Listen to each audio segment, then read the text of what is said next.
രക്തമില്ലാത്ത മനുഷ്യർ അധ്യായം 23. SP ആശാദേവി ആ പെൺകുട്ടിയുടെ ശവത്തിലേക്ക് പകച്ചു നോക്കി നിന്നു. 15 വയസ്സിലധികം പ്രായമില്ലാത്ത ഒരു ഹൈസ്കൂൾ വിദ്യാർത്ഥിയാണവൾ. അവളുടെ യൂണിഫോം മുക്കാലും ചീന്തിയെറിയപ്പെട്ടിരിക്കുന്നു. തുടകളിലും മാറിലും മുഖത്തും ചുണ്ടുകളിലുമൊക്കെ നഖക്ഷതങ്ങളും ദന്തക്ഷതങ്ങളും ഉണ്ടായിരുന്നു. ഓ ഗോഡ്! ആ കുട്ടിയുടെ പാതി തുറന്ന കണ്ണുകളും വായിൽ നിന്ന് ഒലിച്ചിറങ്ങുന്ന ചോരയും കണ്ട് സബ് ഇൻസ്പെക്ടർ ബഷീർ പതറിപ്പോയി. നിമിഷം കൊണ്ട് ചോര സിമന്റ് തറയിൽ പരന്നു. അവളുടെ ശിരസിന്റെ പിൻഭാഗം തകർന്നിരിക്കണം. ചുടുചോര ഒഴുകുന്നത് കണ്ടപ്പോൾ പോലീസുകാർക്ക് തല മന്ദിക്കുന്നത് പോലെ തോന്നി. ഈ വീട് വളയൂ, ആരെയും പുറത്തു വിടരുത്. 3 പേർ അവിടെ നിൽക്കട്ടെ. SP SIയെ നോക്കി നിർദ്ദേശിച്ചു. Yes sir. SI കോൺസ്റ്റബിൾസിന് നിർദ്ദേശം കൊടുത്തു. പോലീസ് വീട് വളഞ്ഞു. ആശാദേവി ആ പെൺകുട്ടിയുടെ പൾസ് പരിശോധിച്ചു. അവളുടെ ഹൃദയമിടിപ്പ് നിലച്ചിരുന്നു. ഒരു വാക്കെങ്കിലും അവൾ സംസാരിച്ചിരുന്നെങ്കിലെന്ന് ആശാദേവി ആഗ്രഹിച്ചു. വീടിന്റെ ഒരു വശത്ത് 2 വാഹനങ്ങൾ കിടപ്പുണ്ടായിരുന്നു. അതിലെങ്ങും ആരുമില്ലെന്ന് പോലീസുകാർ കണ്ടുപിടിച്ചു. റിവോൾവർ എടുത്തുകൊണ്ട് ആശാദേവി ഇൻസ്പെക്ടറോട് നിർദ്ദേശിച്ചു. വരൂ, നിങ്ങളും വാ. 2 പോലീസുകാരെ കൂടി വിളിച്ചു. ആശാദേവി പൂമുഖത്തേക്ക് ഓടിക്കയറി വാതിലിൽ തള്ളി.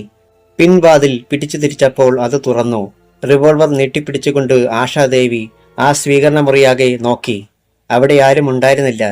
തൊട്ടു മുമ്പ് വരെ ആരോ അവിടെ ഉണ്ടായിരുന്നത് പോലെ TV ഓൺ ചെയ്ത് കിടപ്പുണ്ടായിരുന്നു. ആശാദേവി അകത്തേക്കുള്ള വാതിലിലൂടെ നേരെ സ്റ്റെയർ കേസിലൂടെ മുകളിലേക്ക് നോക്കി. ആ കുട്ടി മുകളിൽ നിന്ന് വീണതിനാൽ അവളുടെ കൊലയാളികൾ അവിടെയാണുണ്ടാവുക. ബഷീറിന് അടയാളം കൊടുത്ത ശേഷം ആശാദേവി സ്റ്റെയർ കേസിന് നേരെ ഓടി. മുകളിലേക്ക് കയറുന്നതിന് മുമ്പ് ആശ തിരിഞ്ഞു നോക്കി. ഈ ഫോട്ടോയിൽ കാണുന്ന പഞ്ചമി എന്ന കുട്ടിയെ ഇന്നലെ രാവിലെ മുതൽ തിരുവനന്തപുരത്ത് നിന്ന് കാണാതായിരിക്കുന്നു. 14 വയസ്സുള്ള ഈ പെൺകുട്ടി നീല സ്കർട്ടും വെള്ള ബ്ലൗസുമാണ് ധരിച്ചിരിക്കുന്നത്. വെളുത്ത നിറവും ചുരുണ്ട മുടിയുമുള്ള ഈ കുട്ടിക്ക് ഇംഗ്ലീഷും മലയാളവും സംസാരിക്കാൻ അറിയാം. എന്തെങ്കിലും വിവരം കിട്ടുന്നവർ ഏറ്റവും അടുത്ത പോലീസ് സ്റ്റേഷനിൽ അറിയിക്കുക. അറിയിപ്പല്ല, ആ പെൺകുട്ടിയുടെ ഫോട്ടോയാണ് ആശാദേവിയെ ആകർഷിച്ചത്. കാണാതായ പഞ്ചമിയല്ലേ പുറത്ത് മരിച്ചു കിടക്കുന്നതെന്ന് ആശാദേവി സംശയിച്ചു. ബഷീറിനെ തിരിഞ്ഞ് നോക്കുന്നതിന് മുമ്പായി പറഞ്ഞു. സാർ, ഈ കുട്ടിയാണ് കൊല്ലപ്പെട്ടത്. അടയാളങ്ങളെല്ലാം ശരിയാണ്. My God! ആശാദേവി അറിയാതെ മന്ത്രിച്ചുപോയി. പിന്നെ മുകളിലേക്ക് ഓടിച്ചെന്നു. വാതിൽ തുറന്ന് പുറത്തേക്ക് വന്ന ഒരുവന്റെ മുഖത്തടിച്ച് ബഷീറിന് നേരെ വലിച്ചെറിഞ്ഞു. ബഷീർ അവനെ പിടിച്ചു നിർത്തി കണക്കിന് മർദ്ദിച്ചു. ഇൻസ്പെക്ടർ പിടിവിട്ടപ്പോൾ അവൻ സ്റ്റെയർ കേസിലൂടെ ഉരുണ്ടുപോയി. മുകളിലേക്ക് വന്ന പോലീസുകാർ അവനെ ഷൂസ് കൊണ്ട് ചവിട്ടി നിർത്തി. അകത്തേക്ക് കയറിച്ചെന്ന ആശാദേവി മദ്യപിച്ച് മതോന്മത്തരായിരിക്കുന്ന 3 പേരെ കണ്ടു. ഡോക്ടർ ശിവപ്രസാദ്, ഗിരീഷ് ചോപ്ര, പിന്നെ മറ്റൊരാൾ. വേഷം കണ്ടാൽ അയാളൊരു രാഷ്ട്രീയക്കാരനാണെന്ന് തോന്നുമായിരുന്നു. Don't move. റിവോൾവർ ചൂണ്ടി ആശ നിർദ്ദേശിച്ചു. 3 പേരും പകച്ചുപോയി. ആ മുറിയിൽ മേശപ്പുറത്തും സെറ്റിയിലുമായി പഞ്ചമിയുടെ വസ്ത്രശകലങ്ങൾ ആശാദേവി കണ്ടു. എതിർവശത്തെ ഗ്ലാസുകൾ തകർത്താണ് ആ പെൺകുട്ടി ജീവനൊടുക്കിയിരിക്കുന്നത്. Now you are under arrest. Ashadevi അവരെ നോക്കി മുരണ്ടു. എഴുന്നേൽക്ക്. പിന്നെ സബ് ഇൻസ്പെക്ടർ ബഷീറിനോട് പറഞ്ഞു. അവരുടെ കൈകൾ ബന്ധിക്കൂ. ഇൻസ്പെക്ടർ അടുത്ത് ചെന്നപ്പോൾ ചോപ്ര മേശപ്പുറത്തിരുന്ന മദ്യക്കുപ്പിയെടുത്ത് അടിച്ചു പൊട്ടിച്ചു. ആ കുലുക്കത്തിൽ മേശപ്പുറത്ത് അലങ്കാരത്തിനായി കത്തിച്ചു വെച്ചിരുന്ന മെഴുകുതിരി മറഞ്ഞു വീണു. കുപ്പി പൊട്ടി ഒഴുകിയ മദ്യത്തിന് തീപിടിച്ചു. തീപിടിച്ച മദ്യം മേശയുടെ ഒരറ്റത്തു നിന്ന് മറ്റേ അറ്റം വരെ ഒഴുകി. പിന്നെ അത് പടർന്നു പിടിച്ചു. അടുത്തേക്ക് ചെന്ന ഇൻസ്പെക്ടറുടെ നേരെ ഗിരീഷ് ചോപ്ര ചില്ലുകൾ കൂർത്തു നിൽക്കുന്ന കുപ്പി നീട്ടി അലറി. അടുത്തു വന്നാൽ കുത്തി കീറിക്കളയും. ഇൻസ്പെക്ടർ ബഷീർ ഒന്ന് പതറി. ഠേ! ആ ക്ഷണം വെടിപൊട്ടി. എല്ലാവരും പകച്ചുപോയി. ഗിരീഷിന്റെ കയ്യിലിരിക്കുന്ന കുപ്പി പൊട്ടിച്ചിതറി വീണു. നടുങ്ങി വിറച്ചു തന്റെ നേരെ നോക്കിയ ഗിരീഷിന്റെ നേരെ പല്ലു ഞെരിച്ച് ആശ പറഞ്ഞു. അടങ്ങി നിന്നില്ലെങ്കിൽ നിന്റെ തല ഞാൻ തെറിപ്പിക്കും. കൈകൾ പുറകോട്ട് നീട്ട്. ഗിരീഷ് പതറിപ്പോയി. ആശ മുരണ്ടു. അയാൾ ഭീതിയോടെ കൈകൾ പുറകോട്ടാക്കി. മേശ മുഴുവൻ കത്തി എരിയുകയായിരുന്നു. മദ്യത്തിന്റെ രൂക്ഷഗന്ധം. ഇതേ സമയം പിന്നിൽ നിന്നും ഒരു ചലനം ആശ ശ്രദ്ധിച്ചു. കർട്ടന് പിന്നിൽ നിന്നൊരാൾ വേഗം വാതിലിലൂടെ പുറത്തേക്ക് കുതിക്കുന്നത് കണ്ടു. സ്റ്റോപ്പ്! അവന് നേരെ തോക്കു ചൂണ്ടി ആശ അലറി. ഇനി ഒരടി വെച്ചാൽ നീ മരിച്ചു വീഴും. അവൻ പിടിച്ചു നിർത്തിയതുപോലെ നിന്നു. ആജാനുബാഹുവായ ആ മനുഷ്യൻ ഇവിടുള്ളവരെക്കാൾ തന്ത്രശാലിയാണെന്ന് ആശയ്ക്ക് തോന്നി. ഹാൻഡ്സപ്പ്. അയാൾ കൈകൾ ഉയർത്തി. ഇങ്ങോട്ട് തിരി. അയാൾ അനങ്ങിയില്ല. തിരിയാൻ. ആശാദേവിയുടെ ആജ്ഞാസ്വരം അയാളെ ചലിപ്പിച്ചു. കൈകൾ ഉയർത്തിപ്പിടിച്ച് അഭിമുഖമായി തിരിഞ്ഞ് ആളെ കണ്ട് ആശാദേവി നടുങ്ങിപ്പോയി. ശേഖർ! ആശയുടെ ശബ്ദം വിറച്ചു. സബ് ഇൻസ്പെക്ടർ ബഷീറിനും അത് വിശ്വസിക്കാനായില്ല. ഡിവൈഎസ്പി ശേഖർ, കണിശക്കാരനായ പോലീസ് ഓഫീസർ ശേഖർ. ആശയുടെ കണ്ണുകളിൽ ഇരുട്ട് കയറുന്നത് പോലെ തോന്നി. ബാലട്ടൻ പറഞ്ഞത് ഓർത്തു. നിങ്ങളിൽ ആരോ ചതിയനുണ്ട്. ഗവൺമെന്റിന്റെയും അക്രമികളുടെയും വേതനം ഒരുപോലെ വാങ്ങുന്നവർ. You too Shekhar? ആശ അയാളുടെ കണ്ണുകളിലേക്ക് നോക്കി. ഡിവൈഎസ്പി ശേഖർ തലകുനിച്ചു. ആ കണ്ണുകളെ അഭിമുഖീകരിക്കാനാവാതെ കോപവും നിരാശയും അപമാനവും കൊണ്ടയാൾ പല്ലിഞ്ഞിരിക്കുന്ന ശബ്ദം ആശ കേട്ടു. പെട്ടെന്ന് ഗിരീഷ് ഇൻസ്പെക്ടർ ബഷീറിനെ അടിച്ചു. എല്ലാവരുടെയും ശ്രദ്ധ തിരിഞ്ഞ ആ നിമിഷം മതിയായിരുന്നു അയാൾക്ക് പ്രവർത്തിക്കാൻ. ആശാദേവിയുടെ തോക്ക് ഡോക്ടർ ശിവപ്രസാദ് തട്ടിക്കളഞ്ഞു. സ്റ്റെയർ കേസ് കയറി വന്ന പോലീസുകാർ ഡിവൈഎസ്പിയെ പിടിക്കാനാവാതെ നിന്നു. അവരെ തള്ളി മാറ്റിയിട്ട് ഡിവൈഎസ്പി സ്റ്റെയർ കേസ് ഓടിയിറങ്ങി. അറസ്റ്റ് ഹിം, വിടരുത്. ഡോക്ടർ ശിവപ്രസാദുമായി മൽപ്പിടുത്തം നടത്തുന്നതിനിടയിൽ ശേഖർ രക്ഷപ്പെടുന്നത് കണ്ട് ആശാദേവി പോലീസുകാരോടും SI ബഷീറിനോടും നിർദ്ദേശിച്ചു. പെട്ടെന്ന് രാഷ്ട്രീയക്കാരനെ പോലെ തോന്നിച്ച മനുഷ്യൻ ആശാദേവിയുടെ തലയ്ക്ക് ആഞ്ഞടിച്ചു. ആശ പിന്നോട്ട് മലച്ചുപോയി. തൊപ്പി തെറിച്ചുപോയി. കത്തിയെരിയുന്ന മേശയ്ക്ക് മുകളിലേക്കാണ് ആശ വീണത്. മേശയും ആശാദേവിയും മറിഞ്ഞു വീണു. മേശ ഒടിഞ്ഞു. കുപ്പികളും പാത്രങ്ങളും വീണുടഞ്ഞു. തീ ആളിപ്പടർന്നു. മുടിയടിഞ്ഞ് തീ പിടിക്കാതിരിക്കാനായി ആശ ഉരുണ്ടുമാറി. പെട്ടെന്ന് എവിടെ നിന്നോ 2-3 ഗുണ്ടകൾ കൂടി വന്നു. ആശാദേവിയും SIയും ഗുണ്ടകളുമായി ജീവൻ മരണ പോരാട്ടത്തിലായിരുന്നു. 2 പോലീസുകാർ അവർക്ക് സഹായത്തിനുണ്ടായിരുന്നു. ആ കൂട്ട സംഘട്ടനത്തിനിടയിൽ ഡോക്ടർ ശിവപ്രസാദും രാഷ്ട്രീയക്കാരനും എങ്ങനെയോ രക്ഷപ്പെട്ടോടി. അകത്ത് ഏറ്റുമുട്ടൽ നടക്കുന്നുണ്ടെന്ന് പുറത്തുനിന്ന പോലീസുകാർ മനസ്സിലാക്കി. പെട്ടെന്ന് പുറത്തേക്ക് വന്നയാളെ പിടിക്കാനായി അവർ അടുത്തതാണ്. അത് ഡിവൈഎസ്പി ആണെന്ന് കണ്ട് സല്യൂട്ട് ചെയ്തു. എന്തുപറ്റി സാർ? അവർ അമ്പരപ്പോടെ ചോദിച്ചു. അതിന് മറുപടി പറയാതെ ശേഖർ ജീപ്പിനടുത്തേക്ക് ഓടി. ശേഖർ ജീപ്പ് സ്റ്റാർട്ട് ചെയ്തപ്പോഴേക്കും ഡോക്ടർ ശിവപ്രസാദും മറ്റേയാളും ഓടി വന്നു. പിന്നാലെ ചെന്ന കോൺസ്റ്റബിൾ പുറത്തുനിന്നവരോട് വിളിച്ചു പറഞ്ഞു, അവരെ വിടരുത്, വണ്ടി തടയൂ. അതിലെന്തോ കുഴപ്പമുണ്ടെന്ന് തോന്നിയ കോൺസ്റ്റബിൾസ് ജീപ്പിന് നേരെ കുതിച്ചെത്തി. ജീപ്പ് മുന്നോട്ട് നീങ്ങിക്കഴിഞ്ഞു. 3 പോലീസുകാർ ജീപ്പിന്റെ നേരെ കുതിച്ചു ചെന്നു. മാറടാ, ശേഖർ അലറി. സ്റ്റോപ്പ്! പോലീസുകാർ ലാത്തികൾ ഉയർത്തി വണ്ടി തടഞ്ഞു. ശക്തിയായ വെളിച്ചം അവരുടെ മേൽ പതിച്ചു. കണ്ണഞ്ചിപ്പോയി. അവർ മാറുന്നില്ലെന്ന് കണ്ട് ശേഖർ ജീപ്പ് വലതുവശത്തേക്ക് തിരിച്ചു പൂച്ചട്ടികൾ ഇടിച്ചു തെറിപ്പിച്ചുകൊണ്ട് ഓടിച്ചു. ഉടനെ പോലീസുകാർ അവിടെയും വഴി തടഞ്ഞു. പിന്നെ ജീപ്പ് മാറ്റാൻ മറ്റു മാർഗമില്ലായിരുന്നു. കഴിവേറുകളെ തട്ടിക്കള! രാഷ്ട്രീയക്കാരൻ അലറി. ആ ക്ഷണം ജീപ്പ് അലർച്ചയോടെ മുന്നോട്ട് കുതിച്ചു. ഞാങ്കണകൾ പോലെ മുന്നിൽ നിന്ന പോലീസുകാർ തെറിച്ചു വീണു. ഒരാൾ തെറിച്ച് ജീപ്പിന് മുന്നിൽ തന്നെ വീണു. ഇഴഞ്ഞു മാറാൻ അയാൾക്ക് കഴിയുന്നതിന് മുമ്പ് ജീപ്പിന്റെ മുൻചക്രങ്ങൾ അയാളുടെ കാലുകളിലൂടെ കയറി ഇറങ്ങി. ഓ ഗോഡ്! ഡിവൈഎസ്പി നിലവിളിച്ചു പോയി. ചവിട്ടിയിട്ട് കിട്ടിയില്ല. ഞാൻ പാവം കോൺസ്റ്റബിളിന്റെ കാല് തകർത്തു. ഇനി പറഞ്ഞിട്ടെന്താ? അവന്മാരെ പിടിക്കുന്നതിന് മുമ്പേ രക്ഷപ്പെട്. ബാക്കി കാര്യം ഞാനേറ്റു. രാഷ്ട്രീയക്കാരൻ തിടുക്കം കൂട്ടി. ആ SP അവളാ ഇതിനൊക്കെ കാരണം. അവളെ ഞാൻ കാണിച്ചു കൊടുക്കുന്നുണ്ട്. പിന്നെ അയാൾ ആശാദേവിയെ പച്ചത്തെറി വിളിച്ചു. താനെന്താ ആലോചിക്കുന്നത്? വണ്ടി വിട്, അല്ലെങ്കിൽ അവന്മാര് തന്റെ കാല് ഒടിക്കും, ഡോക്ടർ ശിവപ്രസാദ് പറഞ്ഞു. ശേഖറിന്റെ ചുമലിൽ പിടിച്ചു കുലുക്കിക്കൊണ്ട് ശേഖർ ആക്സിലേറ്ററിൽ കാലമർത്തി ചവിട്ടി. പോലീസുകാരന്റെ കാലിലെ അസ്ഥികളെ കുപ്പിച്ചില്ലുകൾ പോലെ പൊടിച്ചുകൊണ്ട് ജീപ്പിന്റെ പിൻചക്രങ്ങളും കടന്നുപോയി. രാത്രി മരവിപ്പിക്കുമാറ് ഒരു അലർച്ച വെളിയിൽ നിന്ന് കേട്ട് ആശാദേവി ഗിരീഷ് ചോപ്രയുടെ മുഖത്ത് ആഞ്ഞൊരടി കൊടുത്തു. അവൻ ചോര തുപ്പി കത്തിയിരിയുന്ന മദ്യത്തിലേക്ക് വീണു. അവന്റെ തലമുടി കത്തി ഗന്ധമുയർന്നു. മുഖത്തേക്ക് വീണ അഴിഞ്ഞ മുടി പിന്നോട്ട് മാടിയിട്ട് ആശ അവനെ കാലുകൊണ്ട് തീയിൽ നിന്ന് തട്ടിമാറ്റി. അപ്പോഴേക്കും SI ബഷീറും കോൺസ്റ്റബിൾമാരും കൂടി ഗുണ്ടകളെ അടിച്ചവശരാക്കി. അവരുടെ തന്നെ മുണ്ട് കീറി കൈകൾ ബന്ധിച്ച് കഴിഞ്ഞിരുന്നു. ആശ മുടി കെട്ടി ക്യാപ്പെടുത്ത് ധരിച്ചു. തറയിൽ കിടന്ന തോക്ക് കാലുകൊണ്ട് തട്ടി മുകളിലേക്കിട്ട് കൈകൊണ്ട് പിടിച്ചു. എഴുന്നേറ്റോടാൻ തുടങ്ങിയ പഴയ കാമകന്റെ കോളറിനെ പിടിച്ച് നിർത്തി. ആശയെ! ഗിരീഷ് ചോപ്രയ്ക്ക് സംസാരിക്കാൻ അവസരം കൊടുക്കാതെ ആശാദേവി റിവോൾവറിന്റെ കുഴൽ അയാളുടെ വായിലേക്ക് തള്ളി. Now you are under arrest. തോക്കിൻ കുഴൽ തൊണ്ടയിൽ മുട്ടിയ അയാൾ പിടഞ്ഞു. ഇതേ സമയം പുറത്തുനിന്ന് ചോര മരവിപ്പിക്കുന്ന രണ്ടാമത്തെ അലർച്ചയുണ്ടായി. അധ്യായം 24. വല്ലാത്തൊരു നിലവിളിയായിരുന്നു അത്. രക്തം ഉറഞ്ഞു കട്ടയാകുന്ന തരത്തിലുള്ളത്. ആശാദേവി ഗിരീഷ് ചോപ്രയെ SI ബഷീറിന് നേരെ തള്ളി. ആക്രമണത്തിൽ നെറ്റിപൊട്ടി എസ് ഐയുടെ ചെന്നിയിലൂടെ ചോര ഒലിച്ചിറങ്ങുന്നുണ്ടായിരുന്നു. എസ് ഐ ഗിരീഷിന്റെ തലമുടിയിൽ പിടിച്ചു നിർത്തി കരണത്തൊന്ന് പൊട്ടിക്കുമ്പോൾ ആശാദേവി പഞ്ചമി ഉടച്ചു കളഞ്ഞ ഗ്ലാസിനടുത്തേക്ക് ചെന്ന് പുറത്തേക്ക് നോക്കി. ഒരു കോൺസ്റ്റബിൾ വഴിയിൽ കിടന്ന് പിടയ്ക്കുന്നത് കണ്ടു. തീക്കനലുകൾക്ക് മുകളിലേക്കിട്ട ജീവനുള്ള സർപ്പത്തെ പോലെ പുളയുകയാണയാൾ. അയാളുടെ അരയ്ക്ക് താഴെ മുഴുവൻ ചോരയായിരുന്നു. അകന്നുപോയ വാഹനത്തിന്റെ വെളിച്ചം ഇരുളിൽ തെളിഞ്ഞത് ഒരു നിമിഷം എസ് പി ആശാദേവി കണ്ടു. മുറിയിലെ തീയണഞ്ഞിരുന്നു. കത്തിയ മദ്യത്തിന്റെയും പുകയുടെയും സമ്മിശ്രഗന്ധം മാത്രം അവിടെ തങ്ങി നിന്നു. എല്ലാവരെയും ജീപ്പിൽ കയറ്റി ആശാദേവി നിർദ്ദേശിച്ചു. ആഷെ പ്ലീസ്, എന്നെ ഇപ്പോൾ കൊണ്ടുപോകരുത്. ഞാൻ സ്റ്റേഷനിൽ വന്നു കൊള്ളാം, ഗിരീഷ് ചോപ്ര പറഞ്ഞു. ഷട്ടപ്പ്, ആഷ മുരണ്ടു. ഒരു കൊച്ചു പെൺകുട്ടിയെ തട്ടിക്കൊണ്ടുവന്ന് കൊന്ന നിന്നെ ഞാൻ വെറുതെ വിടണം അല്ലേ? എനിക്ക് ജാമ്യം വേണം. ഞാൻ എൻ്റെ അഡ്വക്കേറ്റിനെ വിളിക്കട്ടെ? You shut up bastard. ആശാദേവി കലിതുള്ളി അയാളുടെ മുഖമടച്ച് ഒരടി കൊടുത്തു. ഗിരീഷ് ചോപ്ര ചോര തുപ്പി. ആശാദേവി താഴെ വന്ന് സർക്കിൾ ഓഫീസിലേക്ക് ഫോൺ ചെയ്തു. യെസ്, CI ഫിലിപ്പേ, SP ആണ്. നിങ്ങൾ ഉടനെ ഇവിടെ വരണം. എവിടെയാണ് സാർ? ഗിരീഷ് ചോപ്രയുടെ വീട്ടിൽ. ആശാദേവി സ്ഥലം പറഞ്ഞു കൊടുത്തു. സ്ഥലം കണ്ടുപിടിക്കാൻ വിഷമമുണ്ടോ? ഉണ്ടെങ്കിൽ പരിചയമുള്ള ആരെങ്കിലും കൂട്ടിക്കോ. ആവശ്യത്തിന് പോലീസുകാരും വേണം.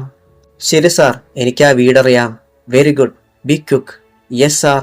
ഹോസ്പിറ്റലിൽ വിളിച്ചു പറഞ്ഞ് ഒരു ആംബുലൻസും കൊണ്ടുവരിക. Yes sir.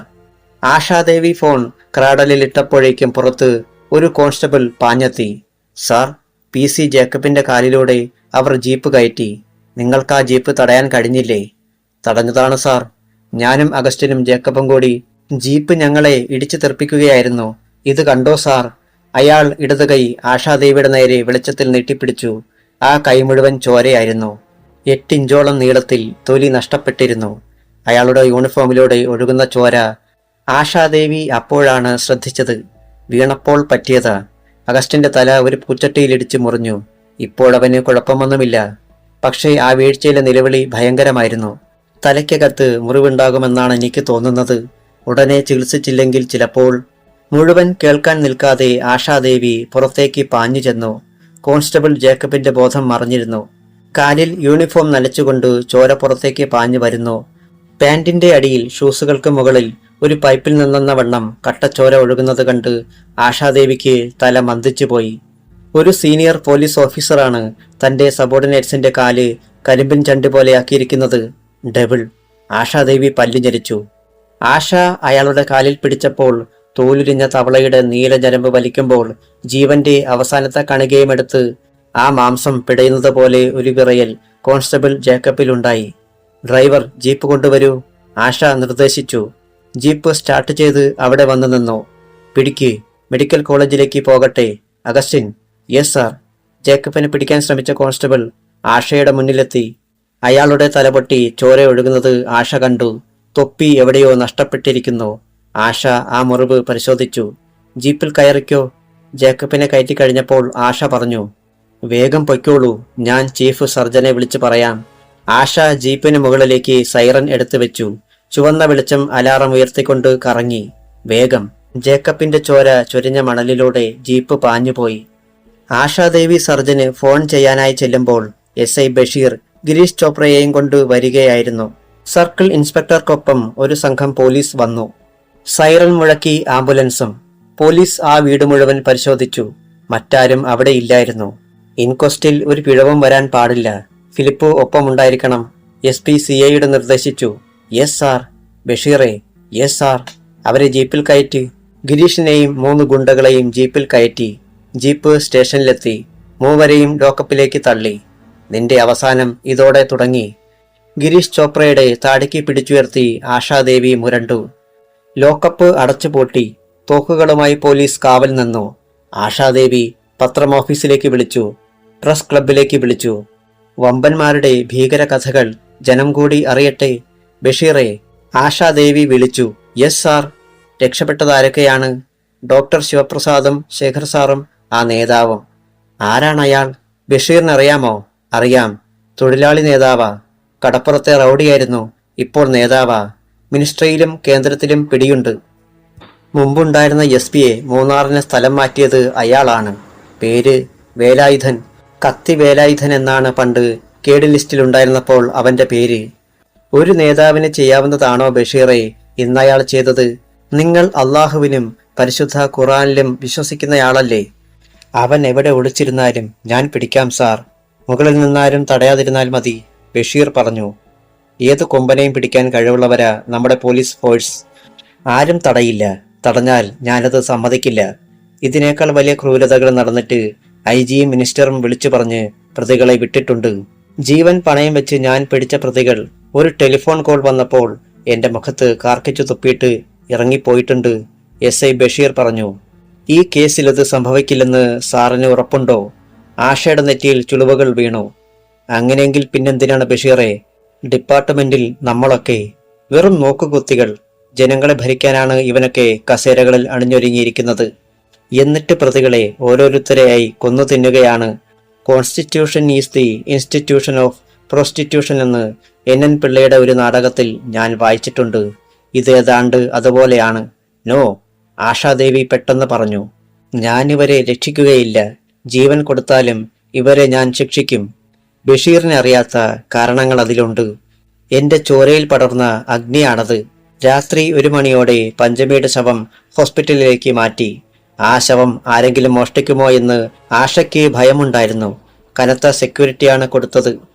SP ആശാദേവി ഹോസ്പിറ്റലിൽ പോയി അപകടത്തിൽപ്പെട്ട പോലീസുകാരെ കണ്ടു.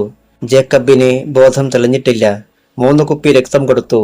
പരിശോധിച്ച ഡോക്ടർമാരും സർജനും അഭിപ്രായപ്പെട്ടത് കേട്ട് ആശാദേവി ഞെട്ടി. കാലുകളിലെ അസ്ഥികൾ ഇലക്ട്രിക് ട്യൂബ് പൊട്ടിയതുപോലെ തകർന്നിരിക്കുകയാണ്. എത്ര കഷ്ണമായെന്ന് കണ്ടുപിടിക്കാൻ പറ്റിയിട്ടില്ല. പ്ലാസ്റ്റർ ഇട്ടാലും കാലുകൾ പഴുക്കും. കാലുകൾ മുറിച്ചു കളയുന്നതാണ് നല്ലത്, മുട്ടിന് താഴെ വെച്ച്. അല്ലെങ്കിൽ ചിലപ്പോൾ അതിൽ കൂടുതൽ മുറിക്കേണ്ടി വരും. My God. ആശാദേവിയുടെ ശരീരം പെരുത്തു കയറി. അഗസ്റ്റിന്റെ ശിരസ് സ്കാൻ ചെയ്തുകൊണ്ടിരിക്കുകയാണ്. റിസൾട്ട് വന്നിട്ടില്ല. കോൺസ്റ്റബിൾ രാജുവിന്റെ കൈ ഡ്രസ് ചെയ്തു. അസ്ഥിക്ക് പൊട്ടലുണ്ടായിരുന്നു. പ്ലാസ്റ്റർ ഇട്ടിരിക്കുകയാണ്. സംഭവം അറിഞ്ഞപ്പോൾ ഡോക്ടർ ബാലചന്ദ്രൻ പല്ലു ഞെരിച്ചു. ബാസ്റ്റേഡ്. ആ ശേഖരന് ഇതിൽ പങ്കുണ്ടെന്ന് എനിക്ക് നേരത്തെ സംശയമുണ്ടായിരുന്നു.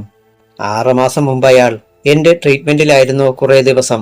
ആഡ്രിനൽ ഗ്രന്ഥികൾ അവനിൽ അപായകരമായ വിധത്തിൽ പ്രവർത്തിക്കുന്നുണ്ട്. ആഡ്രിനൽ വ്യക്തിത്വത്തിന്റെ ഉടമകൾ ക്രൂരന്മാരാണ്. എന്നിട്ടെന്തേ നേരത്തെ പറഞ്ഞില്ല? ആശ ചോദിച്ചു. നിങ്ങൾ പോലീസുകാർക്ക് തെളിവല്ലേ വേണ്ടത്? ഞാൻ വൈദ്യശാസ്ത്രം പറഞ്ഞാൽ നിങ്ങൾ വിശ്വസിക്കുമോ? പക്ഷേ ബാലേട്ട, അത് വിശ്വസിക്കാൻ 2 ശവങ്ങളുടെ തെളിവ് വേണ്ടി വന്നു. ആശാദേവി വികാര വിക്ഷോഭത്തിൽ ചുണ്ടുകടിച്ചുകൊണ്ട് പറഞ്ഞു. ഇനിയവരെ രക്ഷപ്പെടാതെ നോക്കുക. ഇപ്പോൾ നിന്റെ കയ്യിൽ തെളിവുകളുണ്ടല്ലോ. ഇനി അവർ രക്ഷപ്പെടില്ല, സത്യം. ശബ്ദം പോലെ ആശ പറഞ്ഞു. ശേഖറിന്റെ വീട്ടിലേക്ക് ഞാൻ പോകുകയാണ്. തനിച്ച് വേണ്ട. അവൻ കൊല്ലാൻ മടിക്കില്ല. പോലീസുകാരെയും കൂട്ടണം. ശരി ബാലേട്ട. ആശാദേവി സർക്കിൾ ഇൻസ്പെക്ടർ ഫിലിപ്പിനെയും ഒരു ജീപ്പ് നിറയെ പോലീസുകാരെയും കൊണ്ടാണ് DYSP ശേഖറിന്റെ വീട്ടിലെത്തിയത്. ഉറക്കത്തിൽ നിന്ന് വിളിച്ചുണർത്തി എല്ലാവരെയും ചോദ്യം ചെയ്തു. ശേഖർ അവിടെ എത്തിയിട്ടില്ല. എവിടെ പോയെന്ന് അവർക്കറിയില്ല. 2 പോലീസുകാരെ ആ പ്രദേശത്ത് മഫ്റ്റിയിൽ നിർത്തിയിട്ടാണ് ആശ സ്റ്റേഷനിലേക്ക് പോന്നത്. ഇനി ഗിരീഷിനെയും ഗുണ്ടകളെയും ചോദ്യം ചെയ്യണം. എങ്ങനെയാണവർ പഞ്ചമിയെ കൊണ്ടുവന്നത്? Sir, phone. SI ബഷീർ SP-യുടെ അടുത്തേക്ക് വന്നു. നീരാളികൾ വല വിരിച്ചു തുടങ്ങി. ആരാ ബഷീറെ? ആശ തിരക്കി. കളക്ടറാ. അവന്മാർ കളക്ടറെ പൊക്കി. ഇനി സമ്മർദ്ദങ്ങളും ഭീഷണികളും വരും. ഇവരെ തുറന്നുവിടാൻ. ഞാനിവിടെ ഇല്ലെന്ന് പറയൂ. IAS-ഉം IPS-ഉം തമ്മിലൊരു മത്സരം വേണ്ട. ഉണ്ടെന്ന് ആദ്യമേ അറിയാതെ പറഞ്ഞുപോയി സാർ. ഇങ്ങനെ വരുമെന്ന് കരുതിയില്ല. തെല്ല് ക്ഷമാപണത്തോടെ ബഷീർ പറഞ്ഞു. ആശ ഫോണിനടുത്ത് ചെന്നു ഡിസ്കണക്ട് ചെയ്തു. 2 മിനിറ്റിനുള്ളിൽ വീണ്ടും മണിയടിക്കാൻ തുടങ്ങി. ഇത്തവണ ആശ റിസീവർ എടുത്തു. അധ്യായം 25. Yes, SP Asha Devi here. Asha phone attend ചെയ്തു. കളക്ടറാണ് സംസാരിക്കുന്നത്. മറുവശത്തു നിന്നും പരുക്കൻ പുരുഷ ശബ്ദം. എന്താണ് സാർ രാത്രിയിൽ? ഇപ്പോഴും ഓഫീസിലിരുന്ന് ജോലി ചെയ്യുകയാണോ? അല്ല, ഒരു പ്രത്യേക കാര്യം അന്വേഷിക്കാനാണ് വിളിച്ചത്. എന്താണ്? 2-3 പേരെ കസ്റ്റഡിയിലെടുത്തിട്ടുണ്ടെന്നറിഞ്ഞു. ഒരു ഗിരീഷും മറ്റും ഉണ്ട്. 3 അല്ല, 4 ആളുണ്ട്. അവർ നമുക്ക് വേണ്ടപ്പെട്ടവരാണ്. നമുക്കല്ല, കളക്ടർക്ക്. എനിക്കും നാടിനും അവർ ശാപമാണ്. ആശാദേവി. കളക്ടർ അത്രയും പ്രതീക്ഷിച്ചില്ല. അവർ എന്താണ് ചെയ്തതെന്ന് അറിയാമോ? ഇല്ല. എന്നാൽ അടുത്ത് പണവും ഭീഷണിയുമായി നിൽക്കുന്നവരോട് സത്യം ചോദിച്ചിട്ട് എന്നെ വിളിച്ചാൽ മതിയായിരുന്നു. ജാമ്യം കൊടുത്തുകൂടെ? നോ, ജാമ്യം കൊടുത്താൽ ഇനി കിട്ടാനുള്ള പ്രതികളും രക്ഷപ്പെടും. താങ്കളുടെ അടുത്ത് നിൽക്കുന്നവരാണ് ആ പ്രതികൾ. കുറ്റവാളികളെ രക്ഷിക്കുന്നത് കുറ്റമാണെന്നറിയാമല്ലോ. താങ്കളിപ്പോൾ ചെയ്യുന്നത് കുറ്റകൃത്യമാണ്. ഹോം മിനിസ്റ്ററുടെ ബ്രദർ ഇൻ ലോയാണ് ബന്ധപ്പെട്ടിരിക്കുന്നത്. പാർട്ടി ജില്ലാ പ്രസിഡന്റ്. നിസാരമായി കരുതരുത്. താങ്കൾ പേര് പറഞ്ഞില്ലെങ്കിലും അയാളെ എനിക്കറിയാം. വേലായുധൻ അല്ലേ? മറുവശത്തു നിന്നും ആശാദേവിക്ക് മറുപടി കിട്ടിയില്ല. ഞാൻ താങ്കളുടെ പ്രായത്തെ ബഹുമാനിക്കുന്നുണ്ട്. ആഭ്യന്തരമന്ത്രിയുടെ അളിയന് കൊലപാതകം ചെയ്യാൻ ലൈസൻസ് ഉണ്ടെന്ന് താങ്കൾ IAS പഠിച്ചിട്ടുണ്ടോ? കളക്ടർ സ്വന്തം ഡിസ്ട്രിക്റ്റിന്റെ നീതിന്യായം നടപ്പാക്കേണ്ട ആളാണ്. ആ പ്രതികളെ എനിക്ക് വിട്ടുതരുമോ? They are born criminals. എന്റെ ഇളയ സഹോദരിയുടെ പ്രായമേ ഉള്ളൂ ആശയ്ക്ക്. ഇത് അൺഒഫീഷ്യലാണെന്ന് കൂട്ടിക്കൊള്ളൂ. അപകടം വരുത്തി വെക്കരുത്. ഒരു കളക്ടറാണോ ഈ സംസാരിക്കുന്നത്? നീതി നടത്താൻ വേണ്ടി ഫോഴ്സിനെ ഉപയോഗിക്കേണ്ട താങ്കൾ കുറ്റവാളികളെ രക്ഷിക്കാൻ വേണ്ടി ഫോഴ്സിനെ ഉപയോഗിക്കുന്നു. ഞാൻ പറഞ്ഞല്ലോ ഇത് അൺഒഫീഷ്യലാണെന്ന്. തികച്ചും വ്യക്തിപരമായ ഉപദേശം. ഞാൻ ആ കൊലയാളികളെ വെറുതെ വിടണമെന്ന്. ഒരു കൊച്ചു പെൺകുട്ടിയുടെ മരണത്തിന് മറ്റെന്തെങ്കിലും കാരണമുണ്ടാക്കണമെന്ന്. അല്ലെങ്കിൽ മന്ത്രിയും പാർട്ടിയും കൂടി എന്നെ മൂക്കിലിടുമെന്ന് അല്ലേ? അതല്ലേ അവിടുത്തെ ഉപദേശത്തിന്റെ സാരം? ആ സംസാരം കേട്ട് SI ബഷീർ പകച്ചു നിൽക്കുകയായിരുന്നു. SP ആണെങ്കിലും ആ സ്ത്രീയിൽ നിന്നത്രയൊന്നും ബഷീർ പ്രതീക്ഷിച്ചില്ല. കടലാസും പേനയും കൊണ്ടുവരാൻ ആശാദേവി ബഷീറിനോട് ആംഗ്യം കാണിച്ചു. ബഷീർ പോക്കറ്റിൽ നിന്ന് അവയെടുത്തു കൊടുത്തു. ഫോൺ ഡിസ്കണക്ട് ചെയ്യാതെ ആശ ധൃതിയിലെഴുതിയ കുറിപ്പ് ബഷീറിന് കൊടുത്തു. ബഷീർ ഉത്കണ്ഠയോടെ വായിച്ചു. കളക്ടറുടെ വീട്ടിൽ പ്രതികളുണ്ട്. അവരുടനെ പുറത്തു പോകും. അവരെവിടെയാണ് പോകുന്നതെന്ന് കണ്ടുപിടിക്കുക. മറ്റാരും അറിയരുത്. വായിച്ചു കഴിഞ്ഞ ബഷീർ SP നോക്കി. ഉടൻ പുറപ്പെട്ടോളാൻ SP കണ്ണുകൊണ്ട് ആംഗ്യം കാട്ടി. SI ബഷീർ പുറത്തേക്ക് പോയി. ആശ ഒരു സ്ത്രീയാണെന്ന കാര്യം മറക്കണ്ട. വീണ്ടും അദ്ദേഹത്തിന്റെ ശബ്ദം. സംഭാഷണം നീട്ടിക്കൊണ്ടുപോകാൻ തന്നെ ആശാദേവി തീരുമാനിച്ചു. ബഷീറിന് അവിടെ എത്താൻ സമയം കൊടുക്കണം. ഭീഷണിയാണോ? അല്ല. താങ്കളും ഭാര്യയും കൂടി കഴിഞ്ഞ തിങ്കളാഴ്ച സ്ത്രീ സ്വാതന്ത്ര്യത്തെപ്പറ്റി സെമിനാറിൽ പ്രസംഗിക്കുന്നത് കേട്ടല്ലോ. ഇത് വഴക്കടിക്കാനുള്ള സമയമല്ല. പ്രഗത്ഭരായ SP മാരും IG മാരും ഇവിടെ ഉണ്ടായിട്ടുണ്ടെന്ന് ഓർമ്മ വേണം. ഇത്തരം ക്രിമിനൽസ് അവരെ ഒതുക്കിയിട്ടുണ്ടെന്ന് അല്ലേ? എന്റെ സബോർഡിനേറ്റായ ശേഖറാണ് ഒരു പ്രതി. അയാൾ താങ്കളുടെ അടുത്തിപ്പോൾ ഉണ്ടെന്ന് എനിക്കറിയാം. രാത്രി TV കണ്ടുകൊണ്ടിരിക്കുമ്പോൾ പഞ്ചമി എന്നൊരു സ്കൂൾ കുട്ടിയെ കാണാനില്ലെന്ന് അറിയിപ്പ് താങ്കൾ കണ്ടില്ലേ? ആ അറിയിപ്പ് വരുന്ന സമയത്ത് ആ പിശാചുക്കൾ ആ കുട്ടിയെ ബലാത്സംഗം ചെയ്ത് കൊന്നിരുന്നു. കളക്ടറുടെ മകളുടെ പ്രായമേ ഉള്ളൂ ആ കുട്ടിക്ക്. അറിയാമോ? ഞാനവരെ ശിക്ഷിക്കുക തന്നെ ചെയ്യും. നാളെ പത്രങ്ങളും എല്ലാ വാർത്താമാധ്യമങ്ങളും ഈ ക്രിമിനലുകളെ പറ്റി അറിയട്ടെ. ഇതുവരെ അവർ രക്ഷപ്പെട്ടു, ഇനി രക്ഷപ്പെടുകയില്ല. മിനിസ്റ്ററോട് ഇതിലിടപെടാതിരിക്കുന്നതാണ് ബുദ്ധിയെന്ന് പറഞ്ഞേരെ. മന്ത്രിസഭ താഴെ പോകും. പക്ഷേ പോലീസ് ഉദ്യോഗസ്ഥൻ ഇതിന് കൂട്ടുനിന്നെന്ന് വരുമ്പോൾ ഡിപ്പാർട്ട്മെന്റിന്റെ സൽപ്പേരിനെ ബാധിക്കുമെന്ന് ആശ ഓർക്കണം. കൊലയ്ക്ക് കൂട്ടുനിന്നതല്ലേ? കൊല ചെയ്തവനാണയാൾ. ഡിപ്പാർട്ട്മെന്റിലെ എല്ലാ കറകളും കഴുകിക്കളയുമെന്നും തെറ്റ് ചെയ്യുന്നവരെ മാതൃകാപരമായി ശിക്ഷിക്കുമെന്നുമല്ലേ ആഭ്യന്തരമന്ത്രിയും ഗവൺമെന്റും പറഞ്ഞിരിക്കുന്നത്? ആഷേ, അറിയാതെ തെറ്റുപറ്റിപ്പോയി. നമ്മളല്ലേ തിരുത്തേണ്ടത്? നമ്മുടെ ആവശ്യമല്ലേ? അറിയാതെ പറ്റിയ തെറ്റല്ല, പ്ലാൻ ചെയ്ത കുറ്റമാണിത്. തിരുവനന്തപുരത്തെ സ്കൂൾ വിദ്യാർത്ഥിനി എങ്ങനെ ഇവിടെ വന്നു? ആദ്യത്തെ കുറ്റം അതാണ്. മൈനറായ അവളെ മൃഗീയമായി ദ്രോഹിച്ചത് തെറ്റ്. അവളെ കൊന്നത് തെറ്റ്. ഇതൊക്കെ അറിയാതെ സംഭവിച്ചതാണെന്നാണോ കളക്ടറുടെ കണ്ടുപിടുത്തം? കോടിക്കണക്കിന് ജനങ്ങളുള്ള ഒരു സ്റ്റേറ്റ് ആകുമ്പോൾ ഇങ്ങനെയൊക്കെ സംഭവിക്കും. ഒരു ഗ്രാമത്തിൽ പോലീസ് ഒരു രാത്രി മുഴുവനും അക്രമം കാണിച്ചിട്ട് ആരെങ്കിലും ശിക്ഷിക്കപ്പെട്ടോ? അന്നെന്ത് ബഹളമായിരുന്നു. ഇപ്പോൾ വല്ല അനക്കവുമുണ്ടോ? നോ, നമ്മളിനി ഈ കാര്യം സംസാരിക്കണ്ട. ഞാൻ SP ആയി ജീവിച്ചിരിപ്പുണ്ടെങ്കിൽ അവരെ ശിക്ഷിക്കും.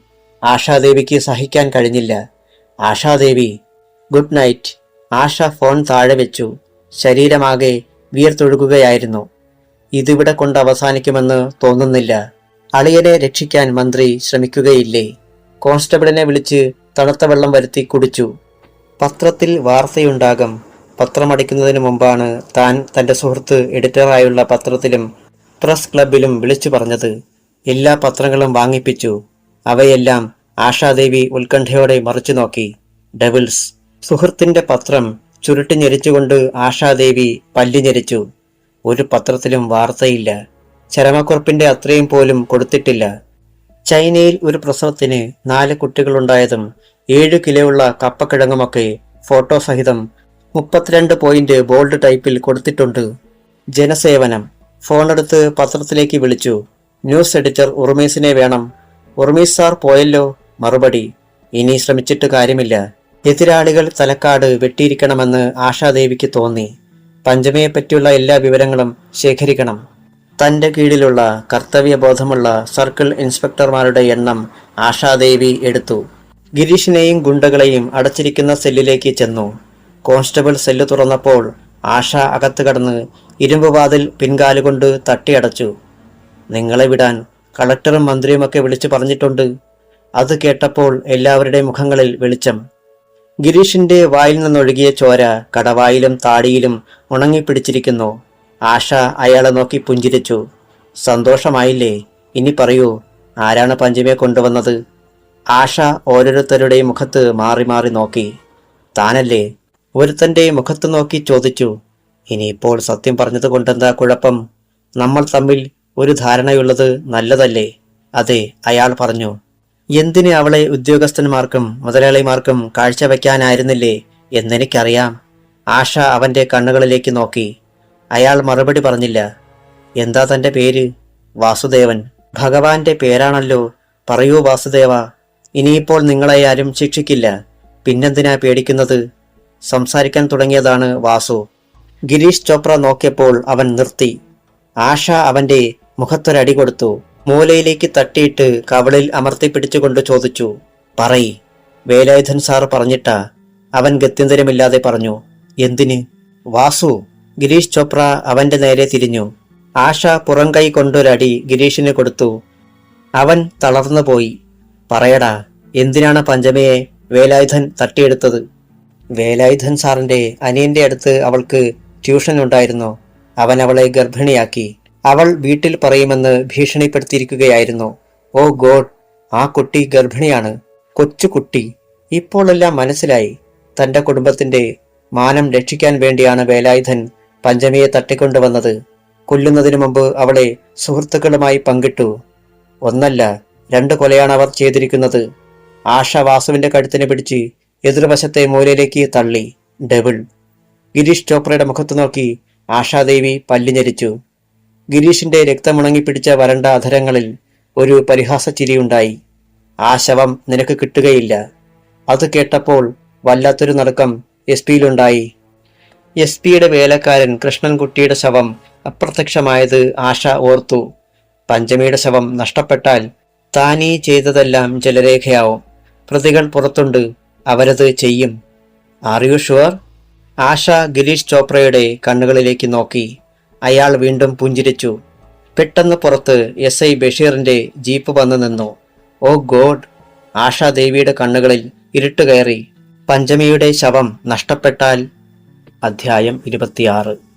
ലോക്കപ്പടച്ചിട്ട് ആശാദേവി പുറത്തു കടന്നു. ജീപ്പിൽ നിന്നിറങ്ങി SI ബഷീർ വന്ന് സല്യൂട്ട് ചെയ്തു. അവരെ കണ്ടോ? കണ്ടു, ബഷീർ പറഞ്ഞു. DYSPയും വേലായുധനും നേതാവിന്റെ വീട്ടിലേക്ക് പോയി. വേലായുധന്റെ കാറിലായിരുന്നു യാത്ര. അരമണിക്കൂർ ഞാൻ കാത്തുനിന്നു. എനിക്ക് തോന്നുന്നത് അവർ അവിടെ നിന്ന് വേറെ ഏതെങ്കിലും രീതിയിൽ പുറത്തു പോയെന്നാണ്. ഒരു ജീപ്പ് പിന്തുടരുന്നത് മനസ്സിലായി കാണും. കുറുക്കന്റെ കൗശലമുള്ള ആളാ ശേഖർ. ശരി, ആ വീടെവിടെയാണ്? ആശ തിരക്കി. ആ വീടിനെ പറ്റി SI ബഷീർ പറഞ്ഞത് SP കുറിച്ചെടുത്തു. ആശാദേവി ഹോസ്പിറ്റലിലേക്ക് ഫോൺ ചെയ്തു. സർക്കിൾ ഇൻസ്പെക്ടർ ഫിലിപ്പിനെ ലൈനിൽ കിട്ടി. ഫിലിപ്പേ, പഞ്ചമിയുടെ ശവം പോസ്റ്റ്മോർട്ടം ചെയ്തോ? ഇല്ല സാർ, സർജൻ രാവിലെ വരൂ.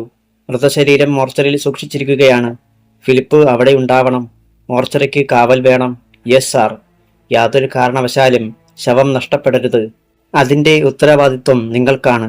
Yes sir. ഇടിവെട്ടുന്ന ശബ്ദം ആശാദേവി ഫോണിലൂടെ കേട്ടു.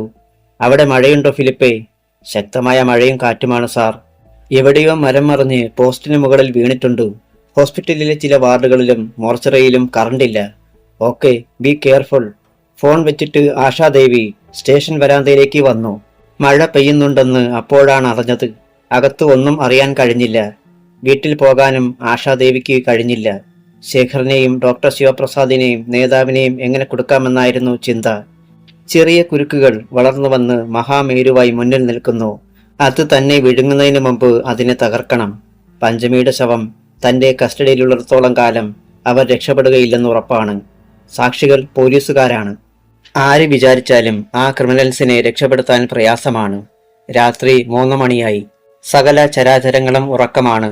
തനിക്കും ഈ പോലീസുകാർക്കും ഉറക്കമില്ല. ഡോക്ടർ ബാലചന്ദ്രനെ ഒന്ന് കാണണമെന്ന് ആഷയ്ക്ക് തോന്നി. എല്ലാം അദ്ദേഹത്തോട് പറഞ്ഞാൽ അല്പം ആശ്വാസം കിട്ടും. തനിക്ക് പൂർണ്ണമായും ആശ്രയിക്കാവുന്ന അഭയസ്ഥാനമാണ്. കേസിന്റെ ഡെവലപ്മെന്റ്സ് അറിയാൻ അദ്ദേഹത്തിന് താല്പര്യം കാണും. മാത്രമല്ല എന്തെങ്കിലും പോംവഴികൾ പറഞ്ഞു തരാനും കഴിയും. പക്ഷേ മഴ ശക്തമാണ്. ജീപ്പിൽ കയറുന്ന നേരം കൊണ്ട് നനഞ്ഞു കുതിരും. ആശാദേവി ചിന്തിച്ചുകൊണ്ടിരിക്കുമ്പോൾ ഫോൺ വന്നു. Yes DSP. 1 മിനിറ്റ്. IG വിളിക്കുന്നു. തിരുവനന്തപുരത്തു നിന്നും ലൈറ്റനിങ് കോൾ. IG-യുടെ സെക്രട്ടറി.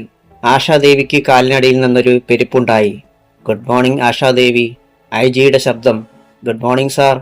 ആശാദേവിയുടെ അധരങ്ങൾ വരണ്ടുപോയി. എന്താണ് സാർ ഈ രാത്രിയിൽ? അത്യാവശ്യമുണ്ട്. ആശാദേവി ഇന്ന് അറ്റൻഡ് ചെയ്തിരിക്കുന്ന കേസിലെ പ്രതികളെ കിട്ടിയോ? 4 പേര് കിട്ടി സാർ. മറ്റുള്ളവർ ഒളിവിലാണ്. പക്ഷേ 12 മണിക്കൂറിനുള്ളിൽ അവരെ ഞാൻ പിടിക്കും sir. Very good, very good. അവർ ഭരണകക്ഷിയിൽപ്പെട്ടവരാണ് അല്ലേ? പിടികൂടിയാൽ അതൊരു സംഭവമായിരിക്കും അല്ലേ? അതെ സാർ. ചിലപ്പോൾ മിനിസ്ട്രിയെയും ബാധിക്കും അല്ലേ സാർ? അതെ സാർ. എനിക്കറിയാം ആശാദേവിയുടെ കഴിവുകൾ. IG പറഞ്ഞു. സ്റ്റേറ്റിലെ ഏറ്റവും നല്ല SP ആണ് നിങ്ങൾ. ഒരു പുരുഷനേക്കാൾ വലിയ കഴിവുകളാണ് നിങ്ങളിലുള്ളത്. I really appreciate you. Thank you sir. ആ ശവം എവിടെ? മോർച്ചറിയിൽ സൂക്ഷിച്ചിരിക്കുന്നു. പോസ്റ്റ്മോർട്ടം റിപ്പോർട്ടും സീമന്റെ ഫോറൻസിക് റിപ്പോർട്ടും കിട്ടിക്കഴിഞ്ഞാൽ പിന്നെ പ്രതികൾ ഒരിക്കലും രക്ഷപ്പെടില്ല സാർ. Very good. അവരാ കുഞ്ഞിനെ വളരെ ക്രൂരമായി ദ്രോഹിച്ചു സാർ. ഹൃദയമുള്ളവർ സഹിക്കില്ല. Oh God, it is cruel. But one thing Ashadevi, നമുക്ക് മന്ത്രിസഭ കളയാൻ കഴിയുമോ? ആഭ്യന്തരമന്ത്രി എന്നെ വിളിച്ചിരുന്നു. ആശാദേവിയെ അഭിനന്ദിച്ചു. നിങ്ങളുടെ കഴിവിൽ അദ്ദേഹത്തിന് സംതൃപ്തിയാണ് സാർ. അതുകൊണ്ട് ഈ കേസിനെ അന്വേഷിക്കേണ്ട സാർ. ആശാദേവി നടുങ്ങി വിറച്ചുപോയി. അതെ, ആ പെൺകുട്ടിയെപ്പറ്റി ആർക്കും ഒരു വിവരവുമില്ല. ഇന്ന് ഒന്നും സംഭവിച്ചില്ല, മനസ്സിലായോ? നോ. ആശാദേവി ഫോണിലൂടെ അലറി. ഞാൻ SP ആയിരിക്കുമ്പോൾ അത് സമ്മതിക്കില്ല. എന്റെ സബോർഡിനേറ്റാണ് ആശാദേവി. അച്ചടക്കമാണ് ഈ ഡിപ്പാർട്ട്മെന്റിന്റെ ശക്തി. IG-യുടെ ശബ്ദം കനത്തു. ആ ഫോൺ തല്ലി ഉടയ്ക്കാൻ ആഷയ്ക്ക് തോന്നിയതാണ്. പെട്ടെന്ന് തോന്നിയ ബുദ്ധി പ്രയോഗിച്ചു. യെസ് സാർ, അങ്ങനെ ചെയ്യാം. Very good, very good. Asha ബുദ്ധിയുള്ളവളാണെന്ന് എനിക്കറിയാം. പക്ഷേ എനിക്ക് റിട്ടൺ ഓർഡർ വേണം. ഫോണിലൂടെ പറഞ്ഞാൽ പറ്റില്ല. മിസ്സിസ് ആശാദേവി. IG-യുടെ നടുക്കം ആഷയ്ക്ക് സങ്കല്പിക്കാൻ കഴിഞ്ഞു. അല്ലെങ്കിൽ ഞാൻ ഈ കേസ് രജിസ്റ്റർ ചെയ്യും. ഇന്ത്യൻ പീനൽ കോഡ് സാധുക്കൾക്ക് നീതി ലഭിക്കാൻ വേണ്ടിയുള്ളതാണ് സാർ. കോടതിയെ വിലക്കെടുക്കാൻ ഈ അധികാരി വർഗത്തിന് കഴിയുമോ? ആശാദേവി കോപം കൊണ്ട് വിറയ്ക്കുകയായിരുന്നു. അതിന് മറുപടി കിട്ടിയില്ല. Lightening call ഡിസ്കണക്റ്റായി. ഫോൺ താഴെ വെച്ച് ആശാദേവി കിതച്ചു. ഒരു വലിയ ചുഴലി തന്നെ സമീപിക്കുന്നതായി ആശാദേവിക്ക് തോന്നി. ആ സംസാരം ശ്രദ്ധിച്ച SI ബഷീർ ഭയന്നുപോയി. ആ സ്ത്രീക്ക് അത്രയും ചങ്കൂറ്റമുണ്ടാകുമെന്നയാൾ കരുതിയില്ല. അപകടത്തെയും ഭീഷണിയെയും തരുമ്പും പേടിയില്ല. ഭയങ്കരമായ മുഴക്കത്തിൽ ഇടിവെട്ടി. മഴയ്ക്ക് ശക്തി കൂടി. ആശാദേവി നെറ്റിയിലെ വിയർപ്പ് തുടച്ചു കളഞ്ഞു. വരുന്നിടത്ത് വെച്ച് കാണാം. ഒരു ദിവസമേ ജീവിച്ചുള്ളുവെങ്കിലും ആത്മനിന്ദയോടെ ആയിരിക്കരുത്. മഴ ഇരച്ചു പെയ്യുന്നത് മിന്നലിന്റെ വെളിച്ചത്തിൽ ആശാദേവി കണ്ടു. ഉന്നതങ്ങളിൽ ഇപ്പോൾ എന്തൊക്കെ സംഭവിക്കുമെന്ന് ആഷയ്ക്ക് ചിന്തിക്കാൻ കൂടി കഴിഞ്ഞില്ല. ആത്മാർത്ഥതയും മനസാക്ഷിയുമൊക്കെ ഇവിടെ വെറും ശിലകളാണ്. ഒരിക്കലും അലിയാത്ത ശിലകൾ. ഹൃദയമുള്ളവർക്ക് ഈ പണി പറ്റിയതല്ല. ആഷയോർത്തു അടങ്ങാത്ത അമർഷത്തോടെ. ടെലിഫോൺ മണിയടിച്ചു. ഇനി ആരായിരിക്കും? ആഭ്യന്തരമന്ത്രി നേരിട്ട് വിളിക്കുകയായിരിക്കുമോ? അളിയനെ രക്ഷിക്കാൻ? ആശാദേവി ആശങ്കയോടെ ഫോണിനെ നോക്കി. ആ യന്ത്രം ശബ്ദിക്കുന്നത് കേൾക്കുമ്പോൾ ഹൃദയം പിടയ്ക്കുകയാണ്. Yes, SP Ashadevi. DYSP Shekhar. മറുവശത്ത് നിന്നുള്ള ശബ്ദം കേട്ട് ആശാദേവിയുടെ ശരീരം വിറച്ചു. You bastard. അതെ, സംഭവിച്ചത് സംഭവിച്ചു. IG-യെയും ധിക്കരിച്ച നിങ്ങളോട് സംസാരിക്കുന്നതിൽ കാര്യമില്ലെന്ന് എനിക്കറിയാം. DYSP ശേഖറിന്റെ പരുക്കൻ ശബ്ദം. ഇപ്പോൾ ലോക്കപ്പിൽ കിടക്കുന്നവരെ വിടണം. ആ പെണ്ണിന്റെ ശവം മറയ്ക്കണം. അതിന് എന്ത് പ്രതിഫലം നിങ്ങൾക്ക് വേണം? 1 ലക്ഷം? 2 ലക്ഷം? Stop it. ആശാദേവി അലറി. കുറഞ്ഞു പോയോ? 5 ലക്ഷം? 6 ലക്ഷം? അതും പോരെങ്കിൽ പറയൂ. ആ സാധു പെൺകുട്ടിയുടെ ജീവൻ തിരിച്ചു തരുമോ? നിങ്ങൾ കൊന്ന ഉമയെ ജീവനോടെ തരുമോ? എങ്കിൽ ഞാൻ ഈ തടവുകാരെ വിടാം. മറുപടി മറുവശത്തു നിന്ന് കിട്ടിയില്ല. ആശാദേവി പറഞ്ഞു. നിങ്ങൾക്ക് കഴിയില്ലെന്നറിയാം.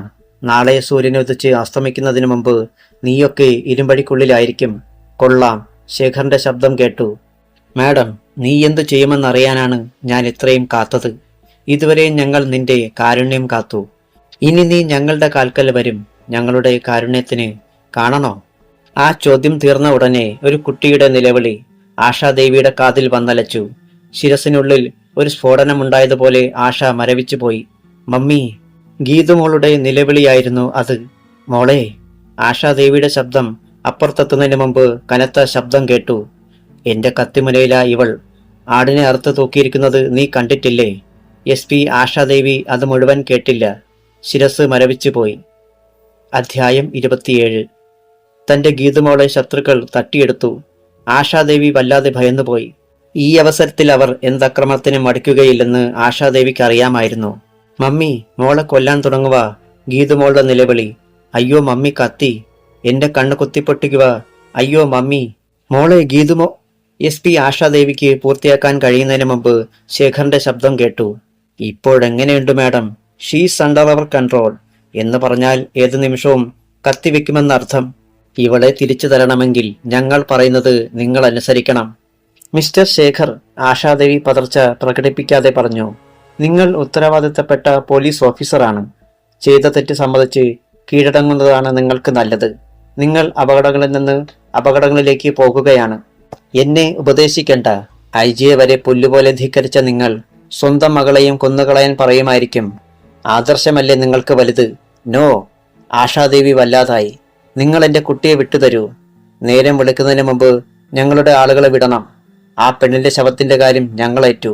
ഈ നിമിഷം വരെ ഡിപ്പാർട്ട്മെന്റിലുള്ളവരെ ഈ സംഗതി അറിഞ്ഞിട്ടുള്ളൂ. അതുകൊണ്ട് ഇപ്പോൾ ഇത് തീർക്കാവുന്നതേയുള്ളൂ. നോ!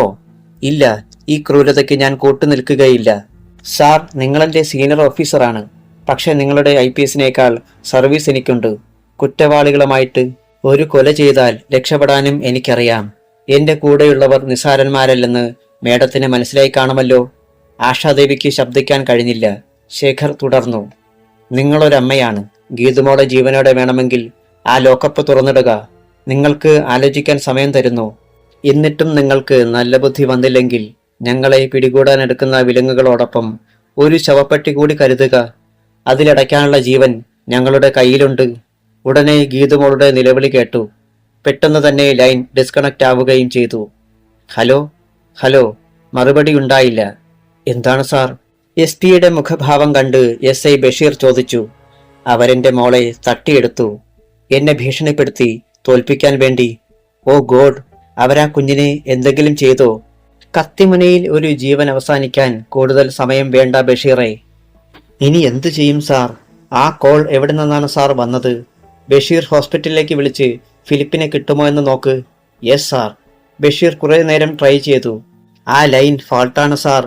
ഇനി സർക്കിൾ ഓഫീസുകളിൽ വിളിച്ചാലും കാര്യമില്ലെന്ന് തോന്നി. ഈ സമയം 4-5 പോലീസുകാരിൽ കൂടുതൽ അവിടെ കാണില്ല. മിക്കവരും ഉറക്കത്തിലായിരിക്കും. ബഷീർ വരൂ. 4-5 പോലീസുകാരെയും കൂട്ടി ആശാദേവി ജീപ്പിൽ കയറി. മഴയത്തുകൂടി ജീപ്പ് കുതിച്ചു പാഞ്ഞു. എപ്പോഴാണ് അവർ ഗീതുമോളെ തട്ടിയെടുത്തെന്ന് അറിയണം. വീടിന് മുന്നിൽ ജീപ്പ് നിന്നു. ഡോർ ബെല്ലടിച്ചിട്ടും ആരും വാതിൽ തുറന്നില്ല. വെറുതെ തള്ളിയപ്പോഴേ വാതിൽ തുറന്നു. ലൈറ്റിട്ടു. അപ്പോൾ കസേരയിൽ കിടന്ന് പിടയുന്ന ആളെ കണ്ടു. വേലക്കാരൻ രവീന്ദ്രൻ. കൈകാലുകൾ കസേരയോട് ചേർത്ത് ബന്ധിച്ച് വായിൽ നിറയെ തുണി കയറ്റി കെട്ടിയ അവനെ കസേരയോടൊപ്പം മറച്ചിട്ടിരിക്കുകയായിരുന്നു. പോലീസുകാർ കെട്ടഴിച്ചവനെ സ്വതന്ത്രനാക്കി. അവൻ പൊട്ടിക്കരഞ്ഞു. സാർ, ദുഷ്ടന്മാർ ഗീതുമോളെ കൊണ്ടുപോയി. എപ്പോഴായിരുന്നു? 1 മണിക്കൂർ മുമ്പ്. വളരെ നേരം ബെല്ലടിച്ചു. ശേഖരൻ സാറിനെ കണ്ടാണ് ഞാൻ വാതിൽ തുറന്നത്. അകത്തേക്ക് ഭ്രാന്തനെ ചികിത്സിക്കുന്ന ആ ഡോക്ടറും വേറെ 2 പേരും വന്നു. ഉറങ്ങിക്കിടന്ന ഗീതുമോളെ അവർ കാലിൽ പിടിച്ച് വലിച്ചെടുത്തു കൊണ്ടുപോയി. തടയാൻ ചെന്ന എന്നെ ശേഖർ സാർ പോലീസ് മുറയിൽ തല്ലി.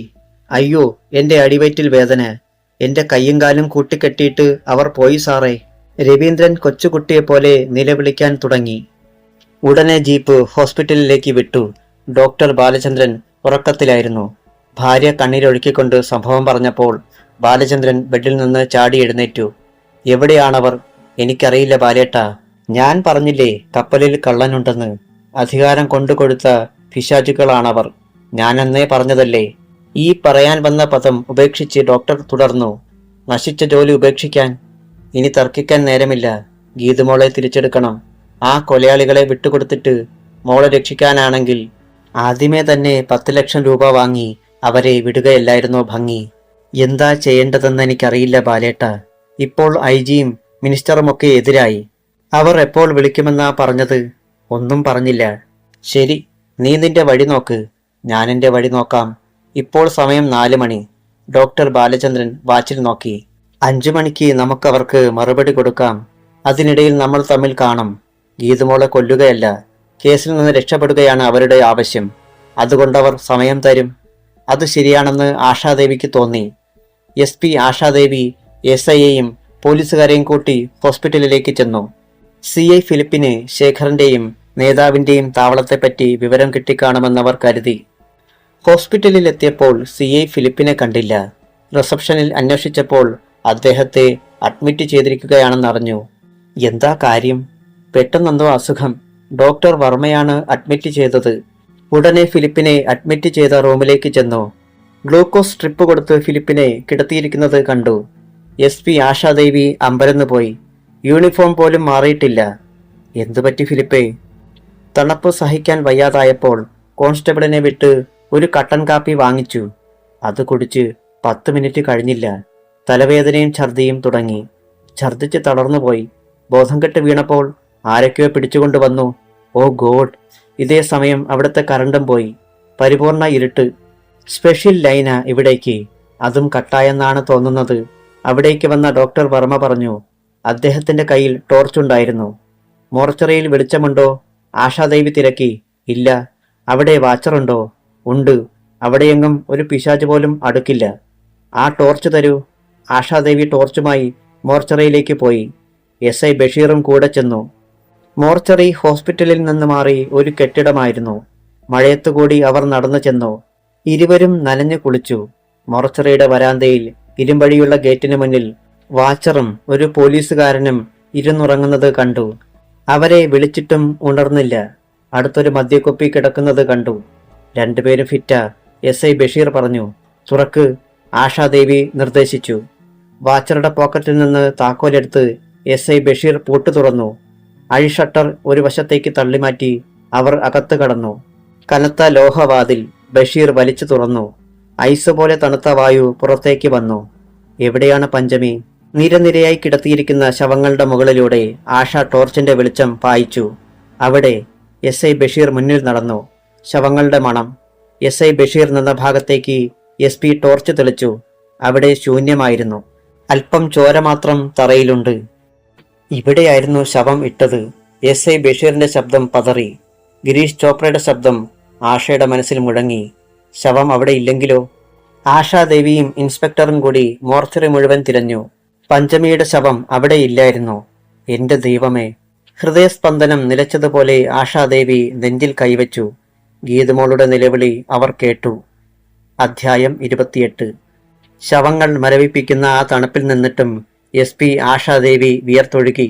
അവർ നമ്മളെ തോൽപ്പിച്ചിരിക്കുന്നു. ആശാദേവി മന്ത്രിച്ചു. ഇൻസ്പെക്ടർ ബഷീറിന് ഒരക്ഷരം ഉരിയാടാൻ കഴിഞ്ഞില്ല. പഞ്ചമിയുടെ ശരീരം ആ മോർച്ചറിയിലില്ല. തന്റെ ശരീരവും തണുത്തു മരവിച്ച് നിർജീവമാകുന്നത് പോലെ അദ്ദേഹത്തിന് തോന്നി. മോർച്ചറിയിൽ നിന്ന് പുറത്തിറങ്ങി ഗേറ്റുകൾ അടച്ചുപൂട്ടി. വാച്ചറും പോലീസുകാരനും അപ്പോഴും അബോധാവസ്ഥയിൽ കിടക്കുകയായിരുന്നു. അവർ കഴിച്ച മദ്യത്തിൽ വിഷമുണ്ടായിരിക്കുമെന്ന് ആശാദേവിക്ക് തോന്നി.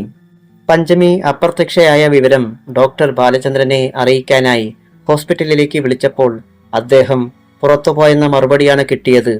അദ്ദേഹം എവിടേക്കാണ് പോയത്? വല്ല അപകടത്തിലും ചെന്ന് ചാടുമോ? ഒന്നിനെയും ഭയമില്ലാത്ത ആളാണ് ബാലചന്ദ്രൻ. എന്തു സാഹസത്തിനും മടിയില്ല.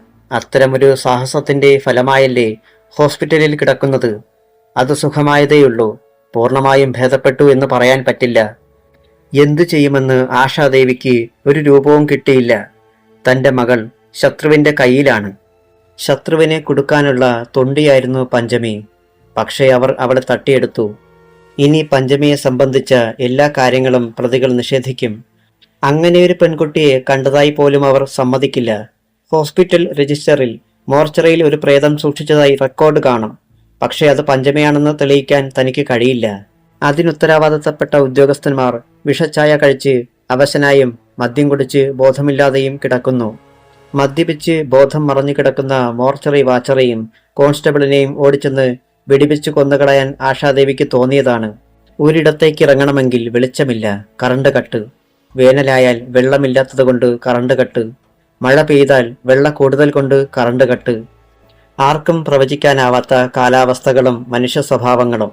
ഗവൺമെന്റിന് അവരുടെ നിലനിൽപ്പ് നോക്കാനാണോ ഇതിനാണോ നേരം? ഇപ്പോൾ കളക്ടറും IG-യും ഹോം മിനിസ്റ്ററുമൊക്കെ ഇരുന്ന് ചിരിക്കുകയായിരിക്കുമെന്ന് ആശാദേവിക്ക് തോന്നി. ഒരു സ്ത്രീയെ വിദഗ്ധമായി തോൽപ്പിച്ചില്ലേ? തങ്ങൾക്ക് വേണ്ടപ്പെട്ട കുറ്റവാളികളെ രക്ഷിച്ചില്ലേ? അഭിമാനിക്കാവുന്ന കാര്യമല്ലേ? കുറെ നിരപരാധികളായ സാധുക്കൾ കൊല്ലപ്പെടുകയും അംഗഹീനരാവുകയും ചെയ്താൽ എന്താണ് കുഴപ്പം? ആശാദേവി ഹോസ്പിറ്റൽ സൂപ്രണ്ടിനെ വരുത്തി. സംഭവമറിഞ്ഞയാൾ പകച്ചുപോയി. ഞാൻ ഹോസ്പിറ്റലിൽ എത്തിച്ച പ്രേതമാണ്. എന്റെ പോലീസിന് വിഷം കൊടുത്തിട്ട് അത് തട്ടിയെടുക്കണമെങ്കിൽ ഈ ഹോസ്പിറ്റലിലെ സ്റ്റാഫിനും അതിൽ പങ്കുണ്ട്. എത്രയും പെട്ടെന്ന് കുറ്റവാളികളെ എന്റെ മുന്നിൽ ഹാജരാക്കിയില്ലെങ്കിൽ കൊലപാതകത്തിന്റെ തെളിവ് നശിപ്പിച്ചതിന് നിങ്ങൾ സമാധാനം പറയേണ്ടി വരും. നിങ്ങളാവും പ്രതി. ആശാദേവി ഭീഷണിയുടെ സ്വരത്തിലാണത് പറഞ്ഞത്.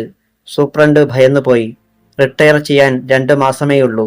അതിനിടയിൽ ഒരു കേസ് വന്നാൽ ഈ ഉത്തരവാദിത്വത്തിൽ നിന്ന് രക്ഷപ്പെടാമെന്ന് കരുതണ്ട. ആരെയും ഞാൻ വെറുതെ വിടില്ല. ആ ശവം നിങ്ങൾ എന്ത് ചെയ്തെന്ന് എനിക്കറിയണം. എനിക്കൊന്നും അറിയില്ല.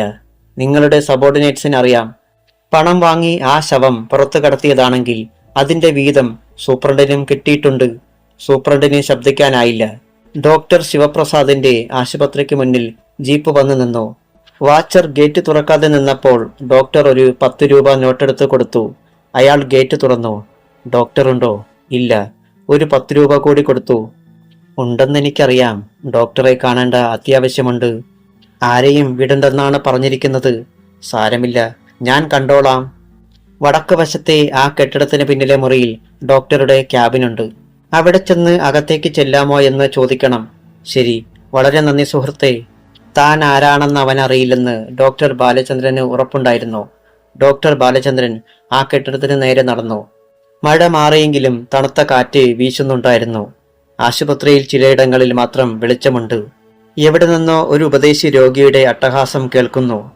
അണലികളുടെ സന്താനങ്ങളെ, വരുവാനിരിക്കുന്ന ആപത്തിനെ ഓർത്ത് ദുഃഖിച്ചുകൊള്ളുവിൻ. കുഴികൾ നികത്താനും കുന്നുകൾ ഇടിച്ചു നിരത്താനും ശക്തിയുള്ളവൻ വരുന്നു. പരീക്ഷണങ്ങളിൽ ഉൾപ്പെടാതിരിക്കുവാൻ കണ്ണടച്ച് ഉറങ്ങിക്കൊള്ളുവിൻ. ഭ്രാന്തന്റെ ജൽപ്പനങ്ങൾ ശ്രദ്ധിക്കാതെ ഡോക്ടർ ബാലചന്ദ്രൻ വെളിച്ചമുള്ള ഒരു മുറിയുടെ മുന്നിലെത്തി. അവിടെ ആരുമുണ്ടായിരുന്നില്ല. ഡോക്ടർ ശിവപ്രസാദ് ഫോണിലൂടെ DYSP ശേഖറുമായി സംസാരിക്കുകയായിരുന്നു. Very good. ആ കുട്ടി അവളുടെ ജീവനാണ്. അതിനെ വിട്ടുകിട്ടാൻ വേണ്ടി അവൾ ഗിരീഷ് ചോപ്രയെ വിടും. വിടാതിരിക്കുവാൻ അവൾക്ക് പറ്റില്ല. അതെ അതെ, വെരി ഗുഡ്. എന്നിട്ടതെവിടെ ഒളിപ്പിച്ചു? ഓഹോ, ഞാൻ വരണോ? നേതാവുണ്ടല്ലോ എന്ന് കരുതിയ 5 മണിയാകുമ്പോഴേക്കും വിളിച്ചാൽ മതി. 6 മണിക്ക് മുമ്പ് വരെ പുറത്തിറക്കണം. പഞ്ചമയെ പറ്റി നമുക്കറിയില്ല. ഹഹ. അവളുടെ തന്തയെ വിലയ്ക്ക് വാങ്ങിയ തലച്ചോറ നമ്മുടെ തലയ്ക്കുള്ളിലിരിക്കുന്നതെന്ന് അവളൊന്ന് മനസ്സിലാക്കട്ടെ. തന്റെ ഭാര്യയെ പറ്റിയാണ് അവർ സംസാരിക്കുന്നതെന്ന് ഡോക്ടർ ബാലചന്ദ്രന് മനസ്സിലായി. ഇനി അവൾ നമ്മളെ ഒരു ചുക്കും ചെയ്യില്ല. നമുക്കെതിരായുള്ള ആയുധമായിരുന്നു ആ ശവം. അതിന്റെ പോസ്റ്റ്മോർട്ടം റിപ്പോർട്ടും ലാബ് ടെസ്റ്റും വന്നായിരുന്നെങ്കിൽ ദൈവമേ, ഏറ്റവും കുറഞ്ഞ ശിക്ഷ തൂക്കിക്കൊല്ലലായിരുന്നേനെ. അതെ അതെ, ഇനി നമുക്ക് SP-ക്കെതിരെ കേസ് കൊടുക്കണം. ആണുങ്ങളോട് കളിച്ചാൽ ഇങ്ങനെ ഇരിക്കുമെന്ന് അവളൊന്ന് പഠിക്കട്ടെ. പക്ഷേ ആ ശവം ഒരിടത്തും പൊങ്ങരുത്. കത്തിച്ച് കളയുന്നതാണ് ഭംഗി. നിങ്ങൾക്ക് പറ്റിയില്ലേ ഞാനേറ്റു. അതിനൊക്കെ എനിക്ക് ആളുണ്ടെന്നേ. Okay okay.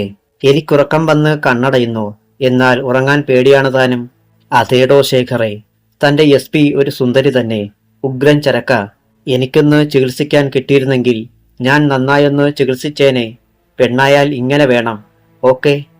Receiver ക്രാഡലിലേക്കിട്ട് doctor Sivaprasad ബെഡിലേക്ക് മറിയാൻ തുടങ്ങുമ്പോഴാണ് വാതിലിന്റെ ഹാൻഡിൽ തിരിയുന്നത് കണ്ടത്.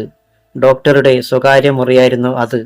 ഡോക്ടർ ശിവപ്രസാദ് എഴുന്നേൽക്കുന്നതിന് മുമ്പ് ഡോക്ടർ ബാലചന്ദ്രൻ അകത്ത് കടന്നു. ബാലചന്ദ്രനെ കണ്ട് ചാടി എഴുന്നേറ്റ ശിവപ്രസാദ് തലയ്ക്കടിയേറ്റ് ബെഡിലേക്ക് മറിഞ്ഞു. നിന്നെ ആരിങ്ങോട്ട് കടത്തിവിട്ടു? ഡോക്ടർ ബാലചന്ദ്രൻ വസ്ത്രത്തിൽ നിന്നൊരു കത്തിയെടുത്തു. ഇത് കത്തി കണ്ട് ഡോക്ടർ ശിവപ്രസാദ് കണ്ണുമിഴിച്ചു. എവിടടാ എന്റെ കുഞ്ഞ്? അതോ അതിനും ഷോക്ക് കൊടുത്തോ? എനിക്കറിയില്ല. പറഞ്ഞു തീർന്നതും ഡോക്ടർ ബാലചന്ദ്രൻ അയാളുടെ നെഞ്ചിൽ ഒരു ചവിട്ട് കൊടുത്തതും ഒരുമിച്ചായിരുന്നു. പഞ്ചമിയെ കൊന്നത് ചോദിക്കാൻ അവളുടെ മാതാപിതാക്കൾ തിരുവനന്തപുരത്തല്ലേ? നീയൊക്കെ മന്ത്രിയുടെ ആളുകളല്ലേ? പക്ഷേ എന്റെ കുഞ്ഞിനെ തൊട്ട കൈകളൊക്കെ ഞാൻ വെട്ടും. ഡോക്ടർ ബാലചന്ദ്രൻ മേശപ്പുറത്തിരിക്കുന്ന ചുറ്റിക കണ്ടു. കട്ടിലിന്റെ കോണിലേക്ക് മറിഞ്ഞ് ഭിത്തിയിൽ കൈവിരലുകൾ പതിപ്പിച്ച് വല്ലാത്ത ഒരവസ്ഥയിൽ കിടക്കുകയായിരുന്നു ഡോക്ടർ ശിവപ്രസാദ്. ബാലചന്ദ്രൻ ശിവപ്രസാദിന്റെ കയ്യിൽ ആഞ്ഞടിച്ചു. അയാളുടെ കൈവിരലിലെ അസ്ഥികൾ പൊട്ടിച്ചിതറി. ഭിത്തിയിൽ ചോരപ്പൂക്കളുണ്ടായി. നിലവിളിച്ച ഡോക്ടർ ശിവപ്രസാദിന്റെ വായിലേക്ക് അയാളുടെ തന്നെ ചോരയൊലിക്കുന്ന ചുറ്റിക അമർത്തിപ്പിടിച്ചുകൊണ്ട് ബാലചന്ദ്രൻ മുരണ്ടു. എവിടടാ എന്റെ മോള്? സത്യം പറഞ്ഞില്ലെങ്കിൽ നിന്റെ കണ്ണും മൂക്കുമൊക്കെ ഞാൻ ഇടിച്ചു പൊട്ടിക്കും. തുടരും.